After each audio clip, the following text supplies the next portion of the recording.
I never thought I'd see the day when someone tried to sell my cabin without my knowledge like it was her own. But that's exactly what happened when a so-called HOA Karen decided to list my property online, pocketing fake deposits while claiming I'd moved away. What she didn't know was that this land had been in my family for 3 generations, and I wasn't about to let her swindle anyone. Let us know where you're watching from today. And if you're new here, don't forget to like this video and subscribe to join our growing community. I was enjoying the stillness of a crisp morning at my cabin, the kind of quiet that only exists out here by Willow Lake. The sun had just started to rise over the water, casting a golden shimmer across the surface. And I was savoring my first cup of coffee on the porch when my phone buzzed. It was a message from an old friend, Jim. Congrats on the sale. Are you finally leaving that old cabin behind? I frowned and set my mug down. Sale. I hadn't listed anything. This cabin wasn't just my weekend getaway. It was my family's legacy. My grandfather built it with his own 2 hands using timber from the surrounding forest. My father spent his summers here fishing and teaching me how to work the land. Selling it had never even crossed my mind. I called Jim right away. What sale are you talking about? You don't know. Jim chuckled, thinking I was pulling his leg. There's a listing online for your place. Says it's move-in ready. Looks like someone wants to unload it fast. My heart started pounding. After hanging up, I grabbed my laptop and searched for the listing. There it was, plain as day. My cabin, every photo was familiar. The front porch with its old rocking chair. The dock where I'd spent countless evenings watching the sunset, and even the fire pit I'd built last summer. The description read, quiet lakeside retreat with full access to HOA amenities. Available immediately. Serious buyers only, HOA amenities. That's when my stomach tightened. I'd fought years ago to keep this property out of HOA control. Noon had the right to use their name with my land. I clicked through the photos, noticing they were taken recently. Someone had been on my property snapping pictures like they owned it. I scrolled to the bottom and saw a contact number without hesitation. I dialed it. Hello. A woman's voice answered, brisk and businesslike. I'm calling about the cabin on Willow Lake, I said, masking my anger. Oh, yes, she replied. We've had quite a bit of interest already. If you're serious, you'll need to bring a deposit cash only. Her words hit me like a hammer. This wasn't some mistake. This was a scam. Can I see the place tomorrow? I asked, playing along. Of course, she said. Come by at 2 p.m. It won't last long at this price. He hung up, my jaw clenched. Someone was pretending to sell my home. And if my gut was right, I knew exactly who it was. Karen from the Willow Shores HOA. She was infamous in this area for her control-freak attitude. Years back, Shetry defined me for the color of my cabin roof, claiming it clashed with the HOA's aesthetic, even though my property wasn't part of their community. She was the kind of person who saw everyone else's land as something she could dictate. I spent the rest of the afternoon gathering evidence. I took screenshots of the ad, printed them out, and even called the county records office to verify my deed still in my name, just as I knew it would be. But that wasn't enough. I needed to catch her in the act. The next day, I parked my truck a few hundred yards away from my cabin and waited. At exactly 2:00 p.m., a silver SUV pulled up. Out stepped Karen in her usual oversized sunglasses and stiff posture, looking like she owned the world. She was holding a clipboard and talking to a young couple who looked eager to buy. My blood boiled as I watched her gesture toward my cabin as if she had any right to it. I pulled out my phone and started recording from the cab of my truck. Every word she said would be my weapon later. I thought about my grandfather, about the nights we'd spent on that porch under the stars. The thought of some stranger handing her cash for something she had no claim to made me sick. This wasn't just about my property anymore. It was about principle, about standing up to people who think they can bully and cheat their way through life. I took a deep breath, my hands tightening on the steering wheel. Tomorrow, I muttered to myself, she's going to learn what it means to mess with the wrong man. That night, I barely slept. I stayed up reviewing the footage I'd captured, planning my next move. I wasn't just going to stop her. I was going to expose her. And I had a feeling this scam was bigger than just my cabin. The next morning, I woke with a fire in my gut and a plan forming in my mind. I wasn't just going to confront Karen. I was going to strip away her mask in front of everyone who believed her lies. Before I even poured my coffee, I grabbed my phone and called a buddy of mine, Deputy Sam, who'd been with the sheriff's department for over 20 years. If anyone knew how to handle a con like this by the book, it was him. "Sam, you're not going to believe what I'm about to tell you," I said as soon as he picked up. "You sound ticked off already," Sam replied. "What's going on?" I explained everything. The fake listing, the call with Karen, and the couple I'd seen on my porch. He was quiet for a moment before he said, "She's breaking about half a dozen laws if she's taking deposits on property she doesn't own. You need to get evidence that ties her directly to the scam. Keep recording everything. Don't tip her off yet." That gave me even more determination. After I hung up, I drove into town and paid a visit to one of the local realtors I knew. We pulled up the listing on her office computer. It wasn't posted on any official real estate platform, just a shady classified site. The contact info was the same number I'd called yesterday. I asked her if she recognized the name on the ad. She squinted at the screen. "I don't know the name, but that phone number that belongs to Karen. I've dealt with her HOA plenty of times. She's always pushing some power trip about abandoned properties. Honestly, I wouldn't be surprised if she's pulling a scam." That was all I needed to hear. I decided to pay Karen a little friendly visit. That afternoon, I drove straight to the Willow Shores HOA office, a squat brick building with a cheap wooden sign out front.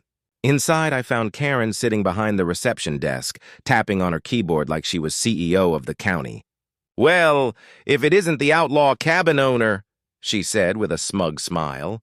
"Finally decided to bring your property into compliance." "Compliance?" I asked, forcing a grin.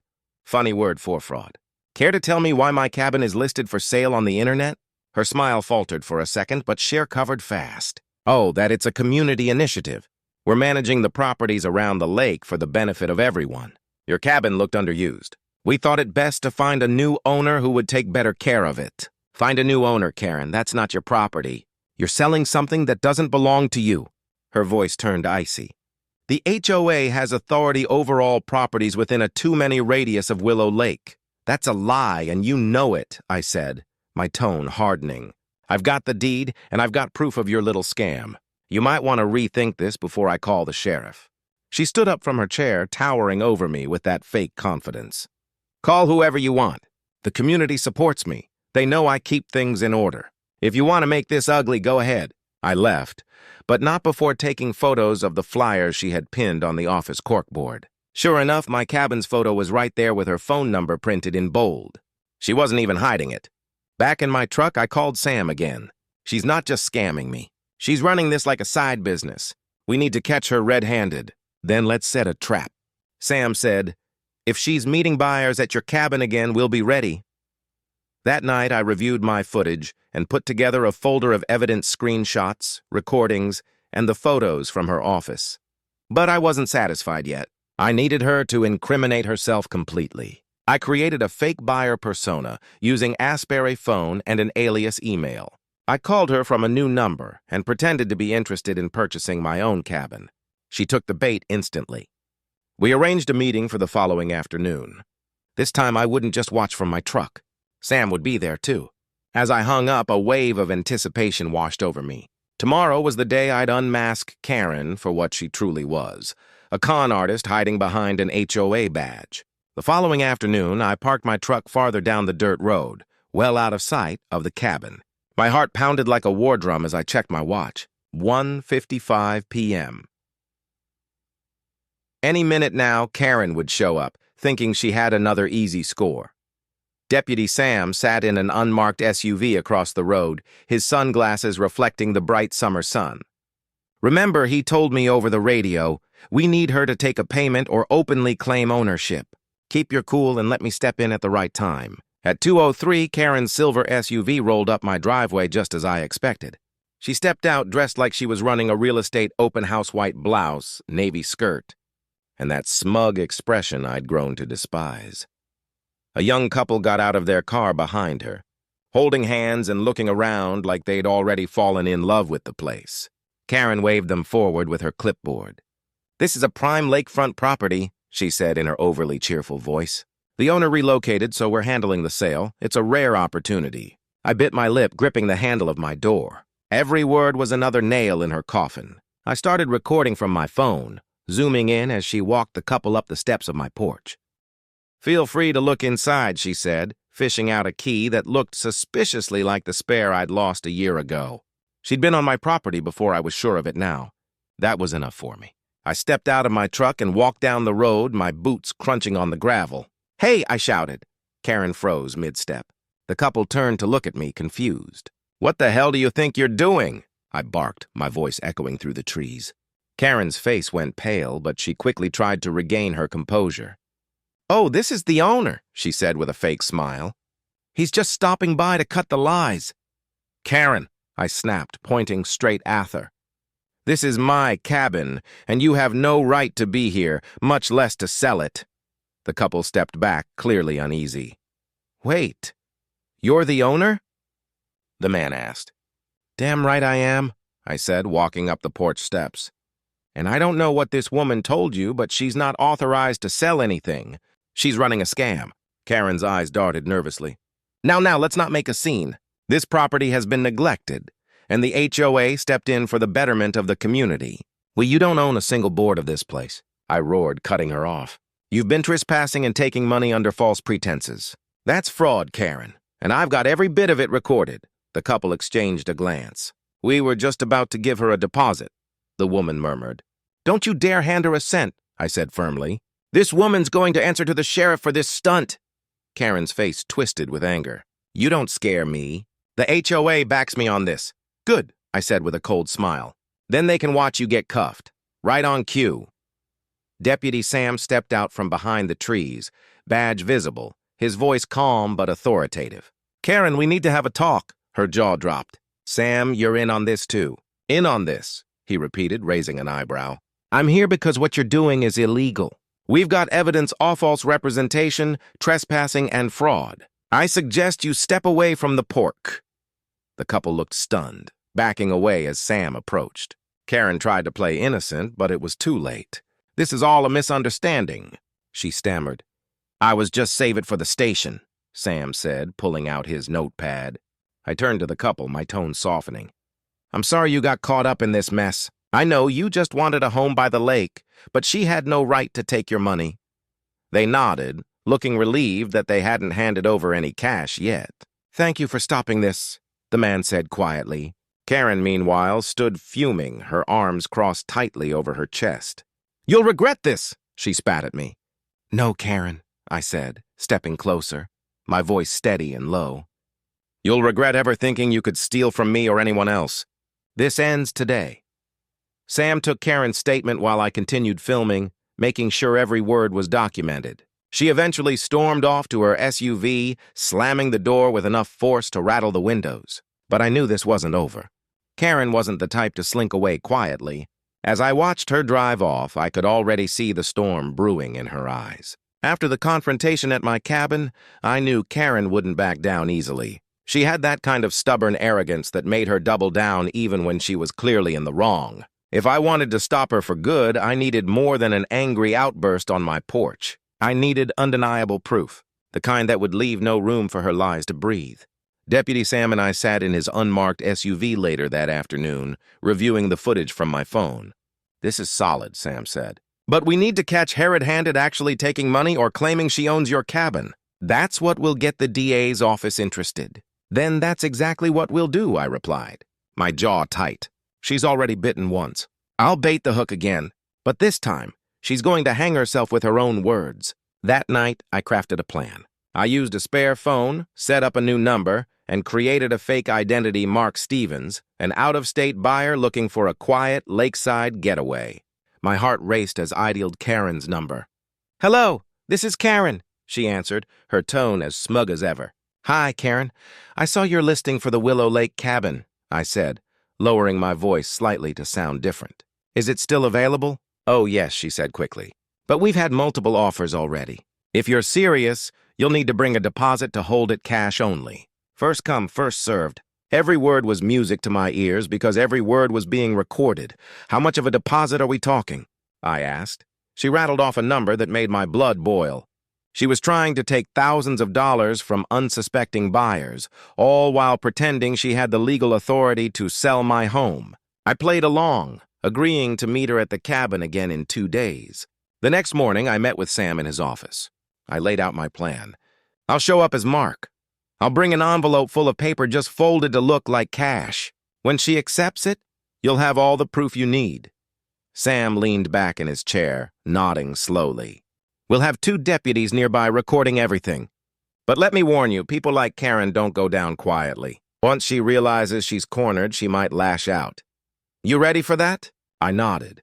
I've been ready since the second I saw my cabin's picture on that listing, but I didn't want to stop there. If Karen had targeted my place, who else had she tried to swindle?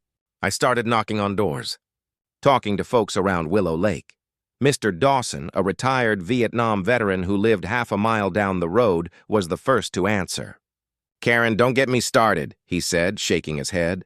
"Last year, she tried to fine me for the color of my mailbox. Said it didn't match the community theme. This isn't even her community. She's a menace." A young couple who'd moved into a nearby property shared a similar story. She told us one of the lake houses was abandoned and offered to help us buy it if we paid her directly. The husband said, "Thankfully, we got suspicious and walked away." Their stories fueled my determination. I documented every testimony, every detail. By evening, I had a growing stack of evidence, screenshots of the fake listing, recordings of Karen's voice, and now written statements from neighbors who'd been harassed by her. That night, I sat on my porch looking at the reflection of the moon on the lake. The air was still, but my mind was racing. This wasn't just about my cabin anymore. Karen was a predator, preying on anyone who crossed her path. I glanced at the weathered beams of the porch, the same ones my grandfather had nailed into place decades ago. This cabin carried the weight of my family's history, and I wasn't about to let her tarnish it with her greed. "Tomorrow," I said out loud, almost like a promise. "Wean this once and for all." The plan was simple but foolproof. I'd meet Karen as Mark, hand her the fake envelope, and the moment she took it, Sam would step in with his deputies. But I also had a second plan, one that involved exposing her lies to the entire HOA board. If she wanted to use their name to scam people, I'd make sure they knew exactly what kind of leader she was. As I locked up the cabin and headed inside for the night, I felt the weight of the coming storm. Tomorrow wouldn't just be about catching her. It would be about justice. The day after we set the trap for Karen, I decided it was time to bring her entire operation into the light. Sam already had enough evidence to pursue charges, but I wanted the community to see who they were dealing with. Karen had built her little kingdom on intimidation and half-truths, and I wasn't about to let her hide behind that HOA title anymore. The HOA meeting was scheduled for 6 p.m. at the community hall, a squat gray building with peeling paint and a single row of folding chairs. I'd been there before years ago, when they tried to strong-arm me into paying maintenance fees for roads I didn't even use. This time I wasn't going in empty-handed. I arrived with a folder thicker than my grandfather's old ledger book. Inside were screenshots of the fake listing, printed emails, recordings of Karen's voice claiming my cabin was for sale, and sworn statements from neighbors she'd harassed or tricked. I also had my ace in the hole, a flash drive with the video Sam and I recorded when she tried to sell my cabin to that couple. As I walked through the door, I spotted Karen up front already, talking to the other board members. She wore that same smug expression, but I noticed her jaw tighten when she saw me. Well, she said loudly as if performing for the room. The cabin owner finally shows his face. "Did you come to pay your overdue fees?" "Not today," I replied calmly, my voice carrying through the hall. "Today, I'm here to make sure everyone knows what you've been up to." A murmur rippled through the room. The board members exchanged confused glances. I stepped up to the front, set my folder on the table, and pulled out the first sheet of paper. "This," I said, holding it high, "is screenshot of a listing for my cabin. My property, a listing that this woman posted without my consent." Karen's eyes narrowed. "That's a community initiative," she snapped. "We're trying to bring in new residents, don't lie." I cut her off. "I've got recordings of you posing as the owner, trying to take deposits from buyers. I have video proof of you standing on my porch telling a couple that the cabin was for sale. Care to deny it?" The room fell silent. One of the board members, an older man named Mr. Hargrove, leaned forward. "Karen, is this true?" Karen shifted uncomfortably. "It's a misunderstanding." I reached into my bag and pulled out the flash drive. "I think everyone should see for themselves. Let's play the video." Sam, who had come with me, plugged the drive into the hall's projector. Within seconds, Karen's voice echoed through the room. The owner relocated. "So, we're handling the sale. It's a rare opportunity. Gasps filled the room. Mr. Hargrove turned to her. His face red. "Karen, what the devil is this?" Karen's face went pale. I was just trying to help," I said sharply. "By trespassing, by scamming innocent buyers. You weren't helping anyone but yourself." One woman from the back row stood up.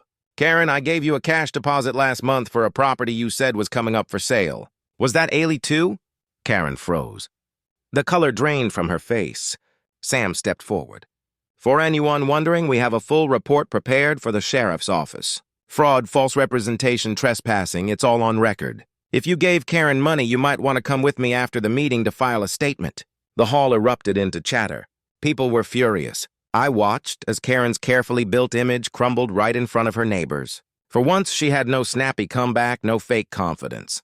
"Karen," Mr. Hargrove said, his voice trembling with anger, "you're hereby suspended from all HOA duties, effective immediately. We'll hold a vote next week to remove you entirely."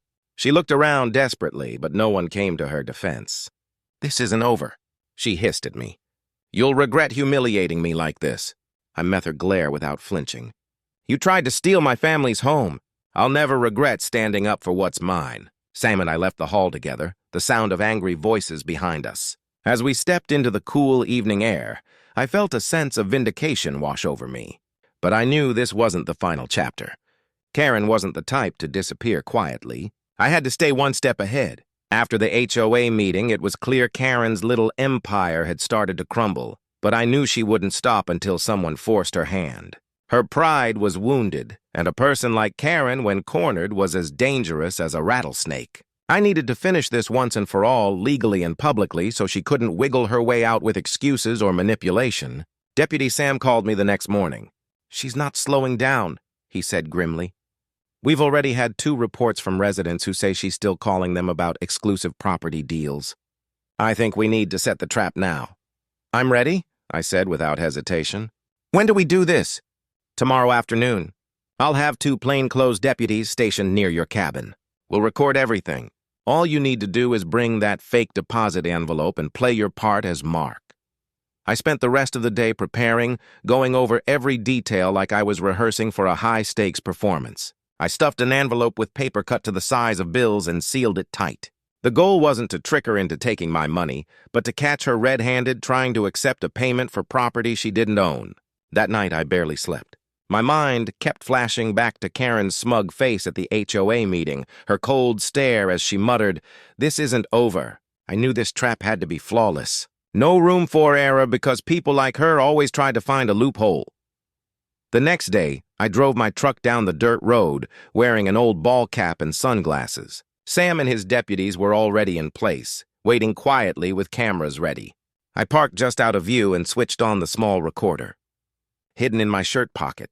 At exactly 200 p.m., Karen's silver SUV rolled up my driveway.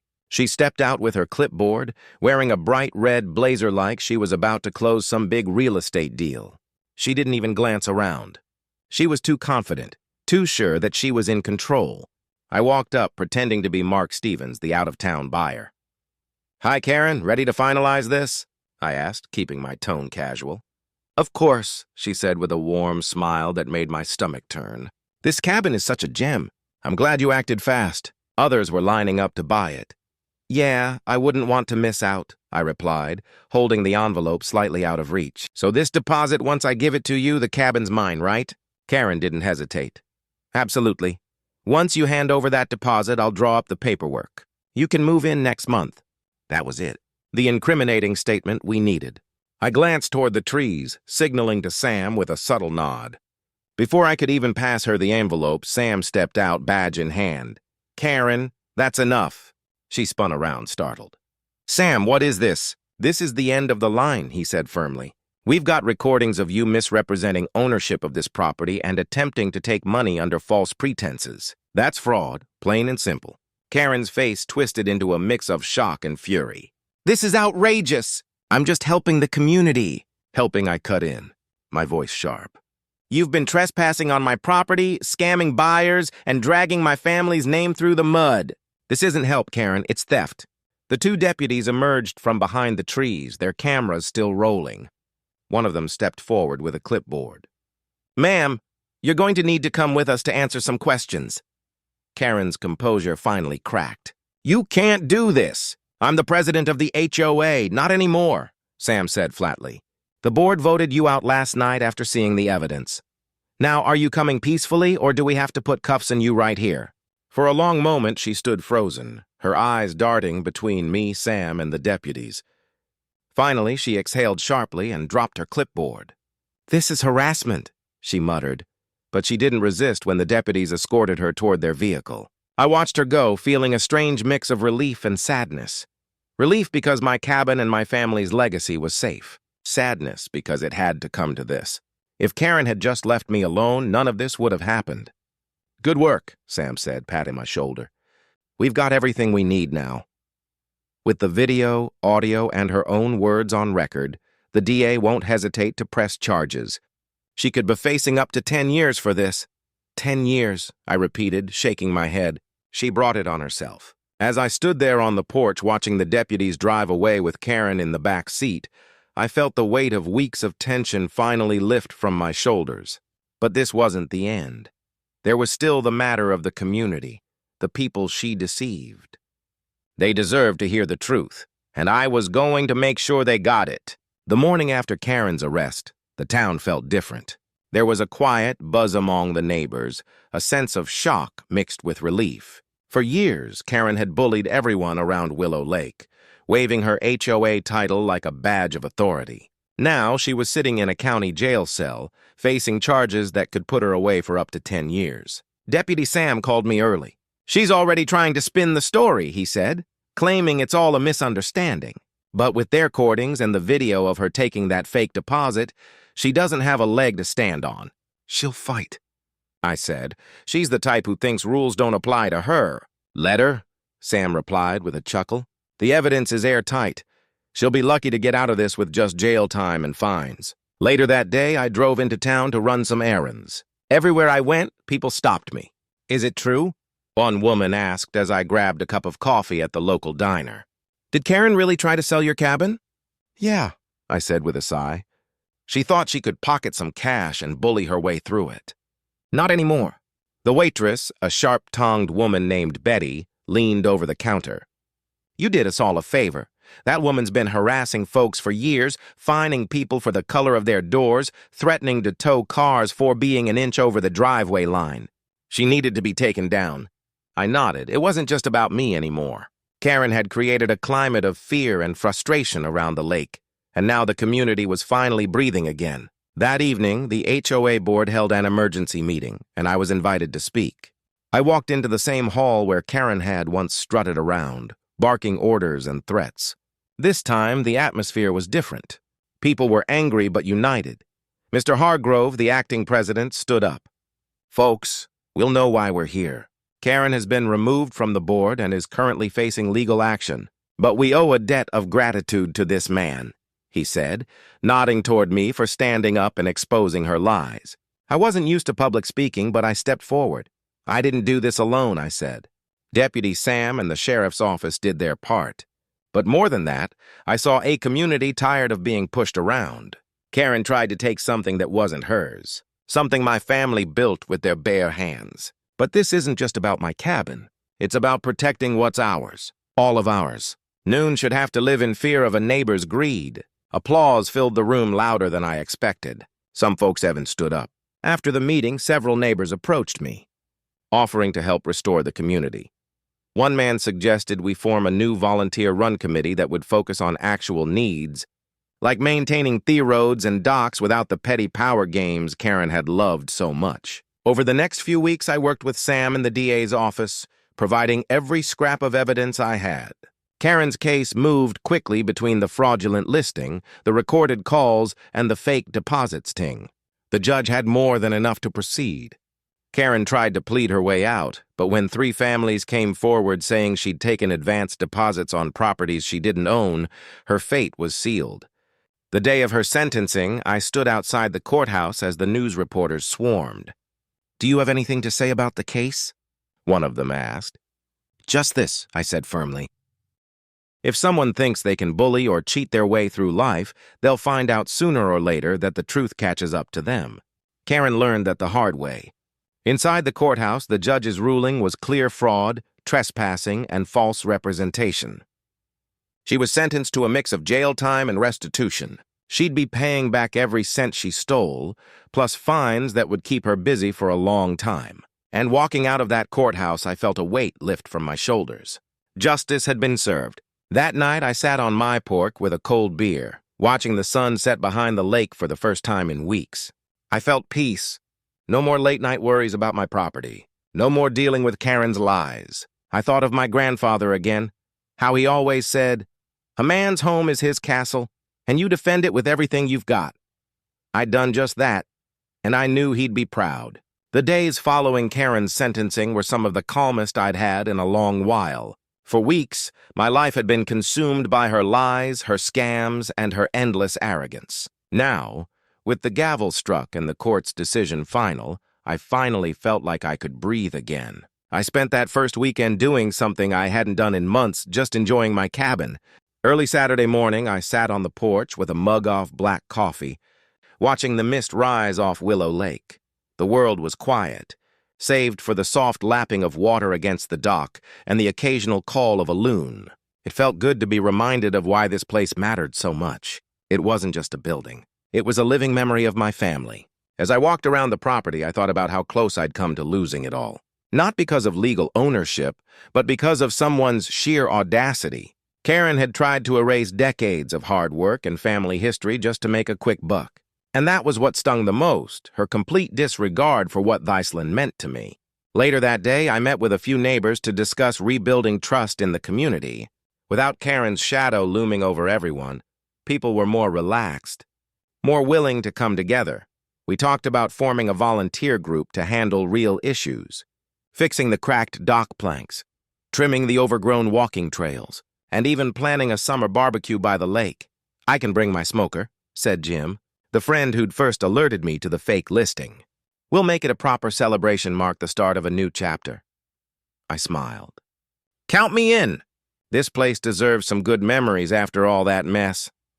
In the weeks that followed, I fixed up my cabin like it was my way of reclaiming every inch Karen had tried to take from me. I patched the old fence, restained the porch, and even replaced the dock boards with fresh timber. Each hammer swing felt like closure, a reminder that no HOA Karen or anyone else would ever take this from me again. One evening, as the sun dipped below the horizon, I stood on the dock and watched the water ripple with the soft breeze. I couldn't help but think about what justice truly means. It isn't always about revenge. It's about standing firm when someone crosses a line. About defending what's right without letting anger consume you.